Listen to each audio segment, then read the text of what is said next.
지난주 우리 8월 15일은 일본의 식민 지배에서 벗어난 광복절로 74년이 되어지는 날이었습니다. 그러나 이 광복의 기쁨은 사상 이데올로기와 갈등으로 지금까지도 상처로 남아있고 또 치료되지 못하고 있으니 너무나도 안타깝습니다. 구약의 에레미야 선지자는요, 하나님께 남유다가 징계로 인하여 바벨론의 포로가 될 것을 선포하라라고 하는 사명을 받았을 때에 자신을 향하여져서 말하기를 화로다라고 말하고 있었습니다. 이는 그렇게 선포하는 것 자체가 이미 민족을 배신하는 것이기 때문에 그렇습니다. 하지만 그는 그 사명을 울며 감당했습니다. 이처럼 아직도 치유되지 못한 이 땅의 아픔을 가진 우리 민족에게 에레미야와 같은 그런 사명자가 필요할 때라고 생각이 되어집니다. 이 같은 사명을 잘 감당하려면 역사에 대한 다른 인식은 반드시 필요할 것입니다. 특히 우리가 가진 이 믿음의 역사를 바르게 알므로써 이 땅에서의 사명을 우리 또한도 잘 감당할 수 있을 것이라 생각됩니다. 그동안 우리는 그 믿음의 역사가 무엇인지를 사사기와 사무엘서를 통해서 믿음의 역사를 주관하시는 하나님의 신실하심에 대한 은혜를 받았습니다. 그 하나님의 은혜는 예수님을 통해 실현되었고 사도들에 의해서 전하여졌습니다. 사도들이 전한 것은 예수님의 행하신 일과 가르치신 것입니다. 이것이 무엇인지 사무엘서를 살펴보면서 우리는 또한 중간중간 사도행전을 통해서도 알아감으로써 우리의 믿음의 역사를 점검하고자 합니다. 누가가 누가복음에 이어서 기록한 사도행전은 그 수신자가 데오빌로라고 하는 사람입니다. 그러나 이 한 사람만을 위해 기록한 것은 아니고요, 사도들의 행적을 기록한 것도 아닙니다. 오히려 성령께서 우리를 위해 어떻게 일하셨는지를 보여주고 있는 것이 사도행전일 것입니다.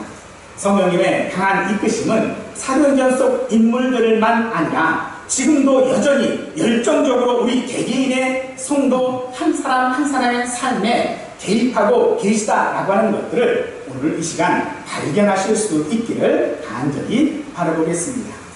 이 기록의 수신자는 데오빌로입니다. 그 이름의 뜻은 하나님이 사랑하는 자라고 하는 의미이지요. 그러므로 누가복음에서 누가는 데오빌로에게 각하라고 하는 호칭을 사용했습니다. 아마도 그가 로마의 고위 관료로서 황제의 사촌이라고 전해진 까닭에 아마도 그렇게 말했을 것입니다. 이제 막 복음에 관심을 가진 사람이기도 할 것입니다. 바로 그 사람, 하나님의 사랑하는 자, 바로 그가 오늘 누가복음의 수신자인 데오빌로라면 오늘 우리는 하나님의 사랑을 받는 자인 줄로 압니다. 하나님의 사랑을 받는 우리에게 지금 누가는 하나님께서 어떻게 우리를 사랑하고 계시는지를 말씀하고자 하시는 것으로서 우리에게 이 복음서를 또한 이 사도행전을 기록했을 것이라 생각되어집니다. 그런데 이 사람에 대한 호칭이 사도행전에서는 달라졌습니다. 호칭이 사라진 것입니다. 이것은 작은 차이이지만 호칭은 사회적 관계를 보여주고 직함과 위치에 대한 존중을 의미하는 것이지만 믿음 안에서 사용될 호칭은 아니라는 것이지요. 왜냐하면 유대인이나 이방인이나 믿음 안에서는 한 형제요 자매요 더 나아가 한 몸이기 때문에 교회 안에서의 호칭 사용하실 때에는 주의함이 필요할 줄로 압니다. 또한 우리에게 있어서 믿음의 그 연수에 상관없이 또 교회에서 받은 직분에 상관없이 우리는 모두가 다 한 형제요 자매요 예수님의 한 몸이라고 하는 것들을 우리는 늘 교회에서 생각해야 될 줄로 믿습니다. 누가는 누가복음을 통해서 예수님께서 행하신 일과 가르친 것을 기록했다고 합니다. 그리고 다시 사도행전을 기록한 것은 그 후에 사도들을 통해 여전히 행하시고 가르치시고 계시는 성령의 역사를 기록하고자 한다고 말하고 있습니다. 즉 오늘날 성령의 역사는 구약에서 하나님께서 일하시는 것과 같이 이 땅에 오신 예수님도 일하시고 승천하신 후에 성령을 보내심으로 여전히 우리 가운데 일하시고 계시다라고 하는 역사적인 증거들을 누가는 사도행전을 통해서 우리에게 제시해주고 있는 것입니다. 성령님의 역사를 위하여 예수님은 사도들에게 예루살렘을 떠나지 말고 아버지의 약속하신 성령을 기다리라 라고 하시며 몇 날이 못되어 성령으로 세례를 받으리다 라고 말씀을 하고 있습니다. 이 성령으로 세례를 받는다 라고 하는 이 말은요, 성령을 받은 사도들과 오늘날 성령으로 말미암아 예수님을 주로 신뢰하고 믿는 모든 성도들의 삶이 바로 사도행전이라고 하는 것을 우리에게 말해주고 있지요. 행전이라고 하는 말은 행실 행자의 전기 전자로 행함에 대한 기록이라고 하는 뜻입니다.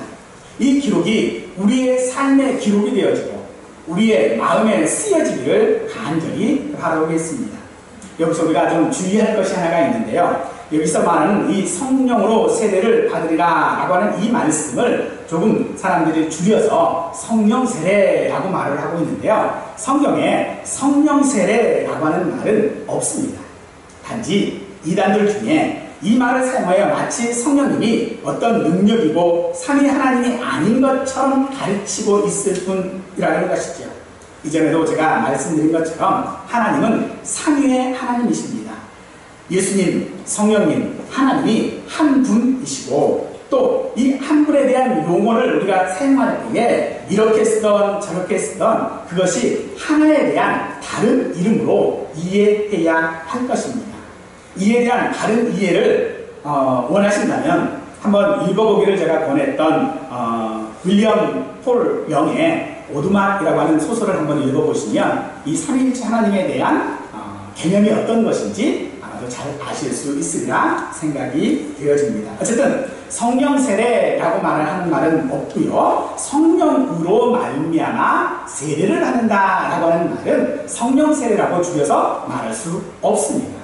왜냐하면 그것은 성령님을 하나님이 아닌 어떤 물건, 어떤 능력, 어떤 다른 어떤 외부적인 어떤 요인 뭐 이런 걸로 취급하기 때문에 그렇습니다. 누가는 데오빌로에게 무슨 말을 하고 싶어서 누가복음과 사도행전을 기록했을까요? 1절을 보니 그 시작하심부터 라고 말하고 있습니다. 이는 그 말대로 그대로 시작을 의미하기도 하지만요, 이 말에는 통치하다라고 하는 뜻도 있습니다. 따라서 누가는 의식적으로, 의도적으로 예수님께서 승천하신 후에 여전히 우리의 왕이 되시고 우리를 다스리시며 일하시고 계실 뿐만 아니라 사도들을 통해 그리고 오늘날 성도들을 통해서 계속해도 그리고 세상을 다스리고 있음을 강조하기 위하여 시작하심으로 라고 말하고 있는 것입니다. 예수님에 대한 삶의 기록은 누가복음을 통해 가르치시기 전에 통치자로서 행하신 것을 우리는 누가복음을 통하여서 확인해 볼 수 있습니다. 따라서 예수님의 공생애라고 하는 것은 시작일 뿐이지 그의 사역과 고난과 죽으심과 부활이라고 하는 것은 시작일 뿐이지 승천하심으로써 마무리되어지는 예수님의 삶이 아니라 지금도 계속되어지고 있는 연속선상에 있다라고 하는 것을 말하는 것이죠. 어떤 야구 선수가 야구 경기를 하다가 끝날 때까지 끝난 것이 아니다 라고 말하고 있다는데 바로 예수님의 삶의 기록은 끝날 때까지 끝난 것이 아닙니다. 예수님의 삶의 기록은 예수님의 승천하심으로써 끝난 것이 아니라 우리의 삶을 통하여져서 우리 성도들의 삶을 통하여져서 이 땅 가운데서 계속해서 쓰여지고 있어야 한다는 것입니다. 그렇기 때문에 누가는 누가복음에 이어서 사도행전을 기록함으로써 오늘 우리의 삶이 사도행전처럼 행전으로 기록되어져야 한다는 것이죠. 그 기록되는 행전이 어디에 기록이 되어져야 합니까? 바로 그것은 우리가 신앙생활하는 우리의 삶 가운데서, 교회의 삶 가운데서, 또한 세상의 삶 가운데서 우리의 삶이 예수님의 삶으로 기록되어져야 하는 것을 우리에게 말씀하고 있는 것이죠. 때문에 예수님은 이 땅 가운데 사역하실 때에 절대로 혼자서 독단적으로 사역하지 않으셨습니다. 그의 시작도 성령과 함께 하셨고 사단의 시험을 이기실 때에도 성령과 함께 하셨을 뿐만 아니라 병자를 고치실 때에도 또한 십자가에 죽으실 때에도 승천하실 때에도 그리고 다시 오실 때에도 언제나 삼위 하나님과 함께하고 계심을 우리에게 말씀하고 있습니다. 사랑하는 여러분, 우리의 시작도 오늘 우리의 믿음의 시작도 성령으로 시작하시기를 간절히 축원드립니다. 믿음의 역사의 시작은 성령께서 우리 마음속에 예수님을 믿을 수 있도록 해주셨기 때문에 가능한 것이었습니다. 고린도전서 12장에서는 성령으로 아니하고는 누구든지 예수를 주라 할 수 없느니라 라고 말씀하고 계시지요. 그러므로 예수님을 믿는 믿음의 역사의 시작은요, 예수님의 통치를 순종하는 것, 바로 그것입니다. 예수님께서 대요리 문답 제91문은 이렇게 우리에게 묻고 있지요. 하나님께서 사람에게 요구하시는 의무가 무엇인가? 라고 말하고 있습니다. 그에 대한 답은 하나님께서 사람에게 요구하시는 의무는 그의 계시된 의지에 순종합니다 라고 대답하고 있습니다. 믿음의 역사가 시작된 예수님의 통치를 받는 백성의 의무는 그의 의지에 순종하는 것입니다. 그의 의지란 바로 우리를 구원하시는 것인 줄 믿으시기 바랍니다. 즉 우리가 예수 그리스도를 믿는 것, 바로 그것이 하나님께서 우리에게 주신 의무라는 것입니다. 하나님께서 우리 인생에게, 하나님이 사랑하시는 그 인생에게 예수 그리스도를 통하여져서 구원하심으로 말미암아 오늘 우리에게 믿음의 역사를 시작할 수 있게 하셨음을 주님은 우리에게 말씀하고 있는 것이죠. 여러분, 에레미야 선지자는 하고 싶지 않은 사명을 받았습니다. 그래서 그는 에레미야 20장에서 다시는 주의 이름을 외치지 않겠다고 결심합니다. 그러나 그는 내가 다시는 여호와를 선포하지 아니하며 그의 이름을 말하지 아니하리라 하면 나의 마음이 불붙는 것 같아서 골수의 상징이 답답하여 견딜 수 없나이다 라고 말하고 있습니다. 즉 나는 예수님을 정하지 않겠습니다. 나는 그 하나님의 사명을 감당하지 않겠습니다. 하나님께서 내게 주신 그 의무, 그 사명을 나는 감당하지 않겠습니다 라고 하면 이 에레미야의 가슴이 불붙는 것하고 답답하여 견딜 수가 없었다는 것입니다. 그래서 그는 주의 말씀이 그의 심장에서 뼛속까지 타들어가 견디지 못하므로 항복하고 주의 말씀을 눈물로 전하였던 것이죠. 이처럼 오늘 우리가 예수 그리스도를 믿지 아니하겠다고 발버둥치고 나는 예수님이 필요 없다고 하는 그 인생에게 하나님은 언제나 다가오셔서 예수를 믿지 아니하고는 견딜 수 없는 마음 주신다는 것입니다. 사랑하는 성도 여러분, 오늘 이 마음이 저와 우리 모든 성도들에게 있기를 원합니다. 내가 예수님을 거부할 때마다, 내가 죄악 가운데 있을 때마다, 내가 예수님의 그 주님 사명들을 감당하지 못하고 버릴 때마다 내 속에 예수님을 향한 뜨거움이 간절히 있기를 원합니다. 그 마음을 누가 주십니까? 성령께서 주시겠다라고 말씀하고 있는 것입니다. 이것이 바로 성령의 역사요, 성령의 시작인 것입니다. 사랑하는 성도 여러분, 말씀을 들으실 때에 또 때로는 예수님이라고 하는, 하나님이라고 하는 그런 단어를 내가 들었을 때에 그 마음이 내 속에서 뜨거워지신 것을 혹시라도 느끼신지 모르겠습니다. 그 마음을 느끼신다면 그것이 성령께서 여러분들에게 역사하고 계신 것을 믿으시기 바랍니다. 아니 내가 죄악 가운데 있었을 때에, 아니 내가 일이 풀리지 아니하고 일이 잘못되어 가고 있을 때에 그것에 대한 답답함을 내가 느끼고 있다면 여러분 그것이 성령께서 여러분들을 인도하고 계시는 섭리이신 것을 믿으시기 바랍니다. 주님께서 왜 그러한 답답함을 우리에게 주시고 계실까요? 성령님이 우리의 믿음의 역사 혹은 내 속에 이 답답한 것들, 불붙는 것 같은 이 심령들이 성령의 역사라고 하는 것을 어떻게 설명하고 증거할 수 있겠습니까? 성경은 증명하는 것이 아니라 선포하고 있다라고 말하고 있습니다. 베드로전서 2장에서는요, 너희를 어두운 데서 불러내어 그의 기이한 빛에 들어가 계신 이의 아름다운 덕을 선포하게 하려 하십니다 라고 말씀하고 계십니다. 즉, 내 마음 가운데는 이 믿음의 역사, 성령께서 내 속에 이 역사하고 있는 것은요, 증명되어지는 것이 아닙니다. 설명할 수 있는 것이 아닙니다. 어떤 때에 내가 성령께서 인도를 하셨고 성령께서 내게 무엇을 하셨고 라고 하는 것을 증명해내는 것이 아니라, 나는 이런 믿음을 가졌다라고 증명해내는 것이 아니라, 설명하는 것이 아니라 선포라는 것입니다. 여러분, 여러분의 믿음이 연약하다고 생각하시지요?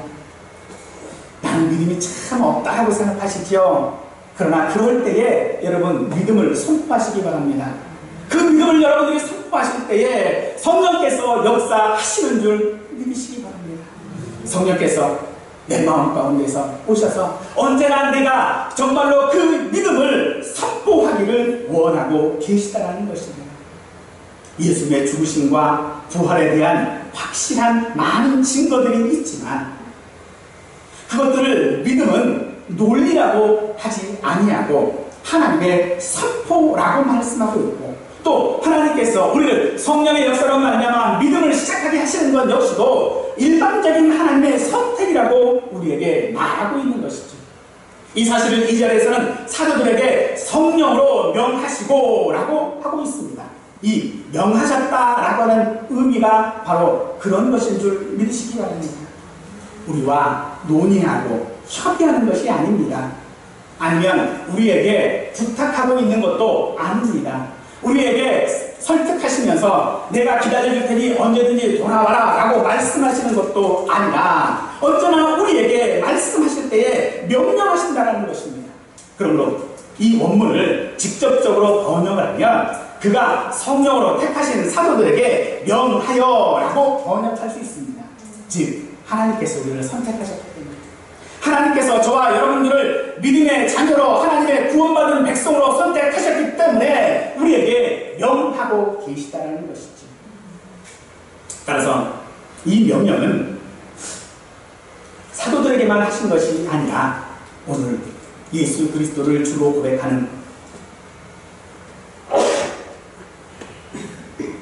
오늘 예수 그리스도를 주로 고백하고 있는 우리들에게도 하시는 줄 믿습니다. 또한 이 단어는요, 명하다라고 하는 이 단어는요, 동사입니다. 움직이는 것은 손과 발이지 머리가 아니지. 동사는 주어에 종속되어져야만 그 의미와 가치가 부여되어지고 극대화되어질 수 있을 것입니다. 즉, 우리가 그 명령을 받는 것은 누구의 명령입니까? 하나님의 명령입니다. 하나님의 명령을 내가 받았을 때 그것이 우리에게 의미가 있고 가치가 있는 것입니다. 하나님께서 우리에게 세상 가운데서 살라라고 말씀하실 때에 그 세상 안에서 즐겁게, 세상 안에서 세상이 즐기는 것들을 하면서 하나님을 떠나서 살라라고 말씀하신 것이 아니라 오히려 빛과 소금으로 살라고 말씀하고 있는 것은 그 주님과 만났을 때의 의미와 가치가 있는 것이지, 주님을 떠나서는 우리가 아무것도 할 수 없는 것이지. 교회라고 하는 말은 가르치는 모임이라고 하는 그런 뜻입니다.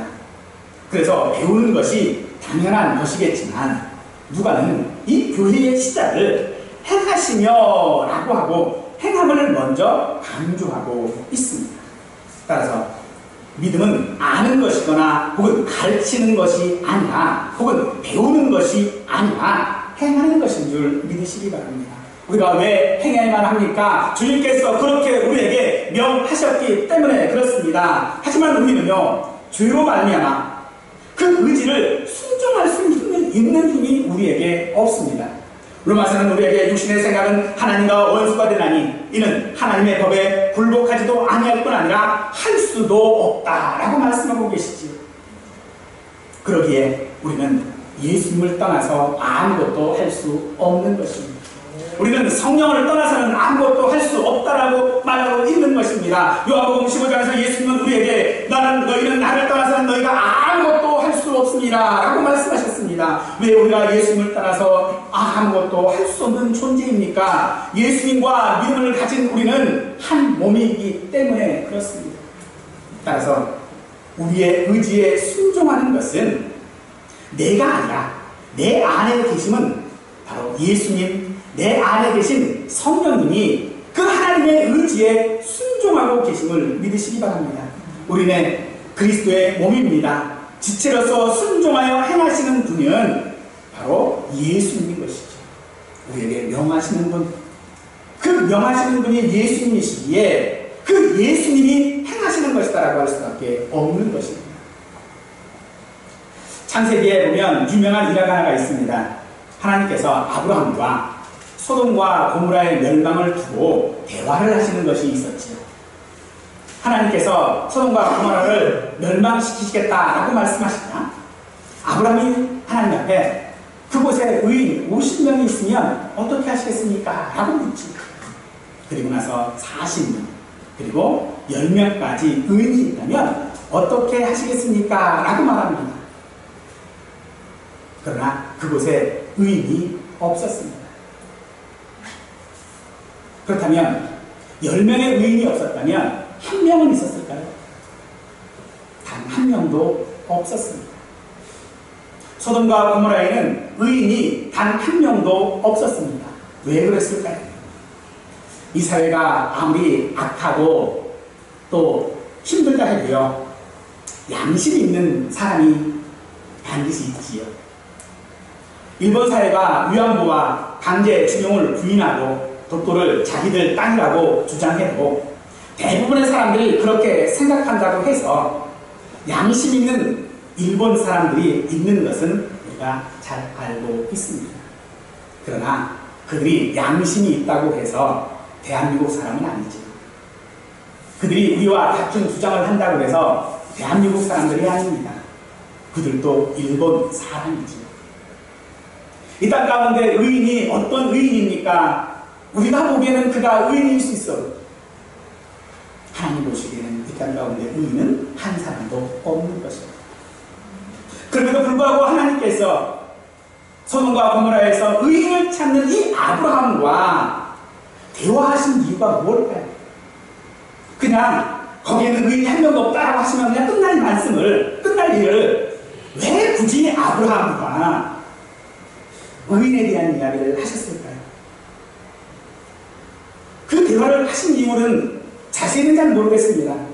하지만 분명한 것 하나는 있습니다. 하나님께서 아브라함에게 원하시는 것은 의인이 아니라는 사실입니다. 그러면 오늘 우리에게 원하시는 것은 무엇일까요? 오늘 우리에게 믿음으로 말미암아 내가 예수 그리스도를 말미암아 내가 의인 되기를 원하고 계실까요? 내가 세상 사람들 가운데서 착한 사람 되기를 원하실까요? 내가 세상 사람들 가운데서 부귀 영화를 누리는 것을 원하는 것이 하나님께서 우리에게 원하시는 것일까요? 아니라는 것입니다.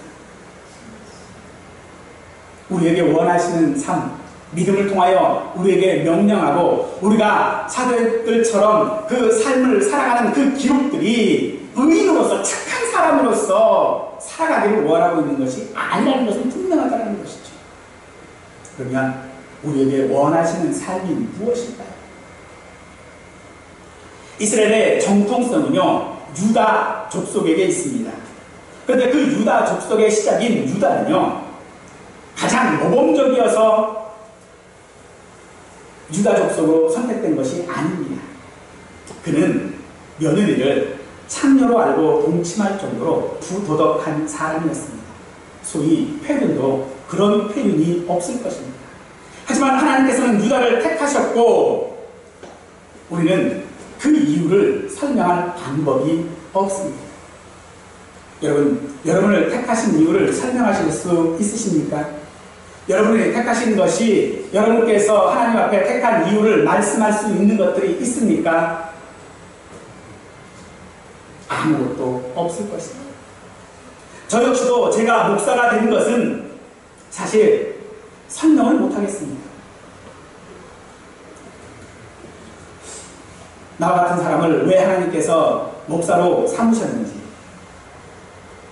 저는 제 제 자신을 설명할 방법이 제게는 없습니다.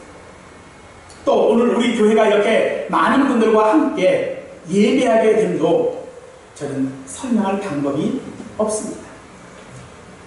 하나님께서 우리에게 원하시는 것은 우리가 무엇을 설명하라고 하시는 것이 아닙니다.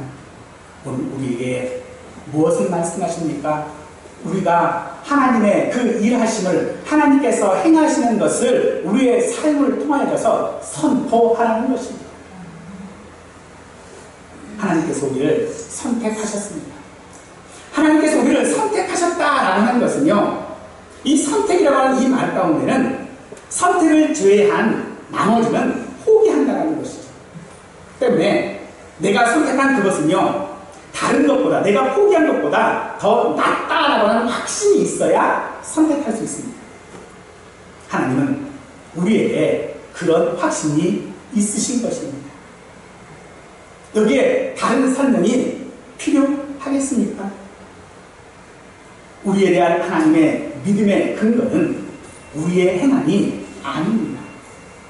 즉 하나님께서 우리가 그처럼 행하고 우리가 선포하고 하나님의 자녀로 이 땅 가운데서 살아간다라고 하는 것을 하나님이 우리를 선택하셨습니다. 왜 선택하셨다고요? 그렇게 살아갈 것을 하나님이 확신하셨기 때문에.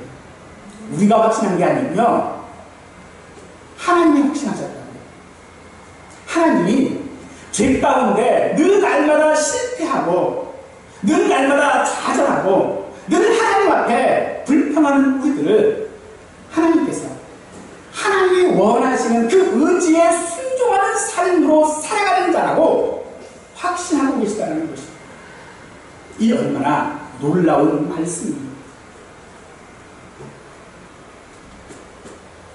바로 하나님의 일하심을 통하여져서 또한 성령님을 통해서 오늘 우리의 삶을 그렇게 행하실 것이기 때문에 그렇습니다. 즉 내가 행하는 것이 아니고 하나님께서 하신 일이기 때문에 하나님은 확신하실 수 있다라고 한다는 것입니다. 누가는 예수님의 명령을 4절에서 예루살렘을 떠나지 말고 내게서 들은 바 아버지께서 약속하신 것을 기다리라 라고 했습니다. 아버지의 약속하신 것은 이사야 32장 15절과 요엘 2장 28절 이하에 언급되어 있는데 누가복음 24장에서 예수님은 내가 내 아버지께서 약속하신 것을 너희에게 보내리니 너희는 위로부터 능력으로 입혀질 때까지 이 성에 머물라 하신 바로 그 말씀인 것입니다. 그러므로 성령님은 우리의 어떤 무기나 능력과 같은 것이 아니라 하나님이십니다. 우리가 성령을 이용하는 것이 아니라 성령이 우리를 사용하시는 것입니다.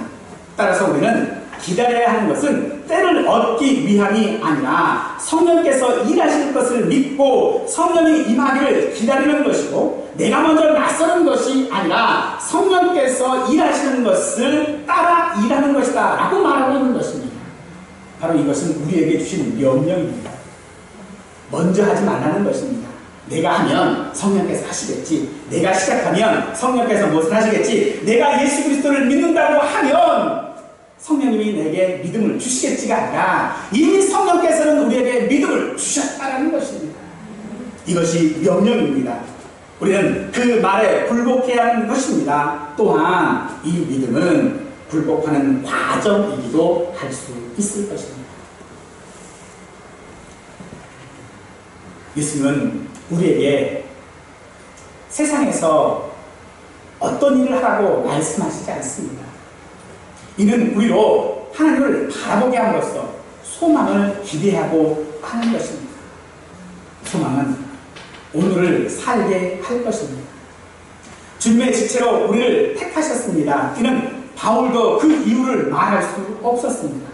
그래서 바울은 하나님의 뜻이라고 했는데 이는 소망이라는 단어에서 파생된 말입니다. 즉 믿음과 소망은 별개의 것이 아니라 동전의 양면과처럼 다른 표현일 뿐이다 라고 할 수 있다는 것이지. 즉 주님께서는 우리에게 주님께서 일하시는 성령께서 내 안에서 일하심을 통하여져서 우리에게 소망을 주시는 것입니다. 하나님께서 우리에 대해서 확신하고 계시다라고 하는 것은 오늘 우리에게 하나님의 그 나라를 또 더 나은 내일을 바라볼 수 있는 소망을 우리에게 주신다는 것입니다. 바로 그 소망이 오늘을 살게 하는 우리의 힘이 되어줄 줄로 믿습니다. 알베르 까뮈의 이방인이라고 하는 소설이 있는데, 이 소설의 제목은 이방인, 즉 외국인이라고 하는 뜻이 아니라 아웃사이더라고 하는 의미에 더 가까울 것입니다. 우리가 교회 안에서 일하면 아웃사이더라고 하는 생각을 하지 않습니다. 그런데 우리는 세상에서 아웃사이더여야 할 것입니다. 하지만 우리는 세상에서 이방인, 외국인으로 생각해서 그곳에 이주민이 되어지고 싶어 합니다. 영주권을 받으려고 무진히도 노력합니다. 하지만 우리는 세상에서 아웃사이더가 되어져야 할 것입니다. 그러할 때 우리는 하나님의 나라의 인사이더가 되어질 것이고요. 아니, 성령께서 우리에게 하신 너대로 오늘 우리가 하나님 앞에 변화되어질 것입니다. 누가가 데오빌로 각하에서 데오빌로요 라고 그 호칭이 바뀐 것처럼 오늘 우리도 예수 그리스도 안에서 한 몸의 육체로서 우리의 모든 변화가 일어날 줄로 믿습니다. 성령으로 인해 시작된 믿음의 역사는 우리에게 이 세상이 아닌 하나님의 의지에 순종하게 합니다. 이 믿음은 우리의 마음을 뜨겁게 할 것입니다. 아니, 하지 아니하고는 견딜 수 없게 할 줄로 믿습니다. 그런데 그 믿음을 행함으로 보이며 삶으로 살아가는 것은 에레미야와 같이 눈물 없이 못 가는 길인 것을 믿으시기 바랍니다. 에레미야가 사명을 받은 자신에 대하여 화로다 탄식했지만 아브라함이 의인의 숫자를 줄여가며 감히 내 주께 아뢰나이다 라고 했지만 하나님 그들의 모든 삶 가운데서 눈물로 그 가는 길을 확신해 주셨습니다. 여러분, 믿음 생활하는 것 힘드십니까? 내 힘이 아니라 성령께서 하시면 어렵지 않습니다. 아멘. 로마서 8장 18절은 말씀합니다. 생각건대 현재의 고난은 장차 우리에게 나타날 영광과 비교할 수 없도다. 아멘. 성령께서 시작하신 이 믿음의 역사는 그 어느 것과도 비교할 수 없는 영광입니다. 때문에 이 믿음은 결코 교회 안에 머물러 있는 것이 아닙니다. 실상의 삶을 통하여져서 성령님은 일하시기를 원하고 계십니다. 성령님의 일하심은 교회 안에서 확인되어지는 것이 아니라 우리의 삶에 투영되어 나타나기를 우리에게 명령하고 선포하고 계시는 것입니다. 우리의 힘과 지식으로 하면 힘이 들어가고 자랑거리가 되어질 것입니다. 그래서 주님은 때로 우리의 힘을 빼시기 위하여 현재의 고난을 주시는지도 모르겠습니다. 주님은 우리를 믿으시고 우리에게 소망을 가지고 계십니다. 이는 우리의 삶을 살게 하시는 이유가 되어지는 것입니다. 하나님은 저와 여러분을 믿으시기에 예수님을 십자가에 죽게 하시고 우리의 죄를 담당하게 하시고 성령님을 보내주심으로써 이 세상에 살게 하셨습니다. 이 사실이 어찌 이 땅에 있는 잠깐의 즐거움과 비교할 수 있겠습니까? 지금의 어려움이 주님께서 우리에게 주시는 그 확신의 소망과 비교되어질 수 있겠습니까? 믿음은 우리를 강요하는 것이 아니라 그 사실에 기초하고 있습니다. 하나님께서 우리를 믿고 계시는 그 확신 가운데 있음을 누가는 강조하고 있습니다. 이 사실이 2000년 동안 지속된 선조들의 믿음입니다. 앞으로도 주님 오실 그날까지 우리가 지속해야 할 믿음이기도 합니다. 주님은 우리를 강요하지 않으십니다. 그러나 성령께서 임하시면 우리는 마음이 뜨거워질 줄 믿으시기 바랍니다. 구약의 율법이 있기 전에 하나님께서는 아브라함과 이삭과 야곱의 하나님이 되신 것 같이 로마서와 같은 교리적인 성경이 쓰이기 전에 예수님은 성령의 일하심을 통하여 세상에 우리의 믿음이 선포되기를 원하셨던 것처럼 오늘 우리 마음 가운데, 아니 세상을 향하여서 우리 속에 있는 성령님께서 내게 주신, 하나님께서 내게 명령하신 이 믿음을 선포하시는 우리 모두가 되시기를 간절히 축원드리겠습니다.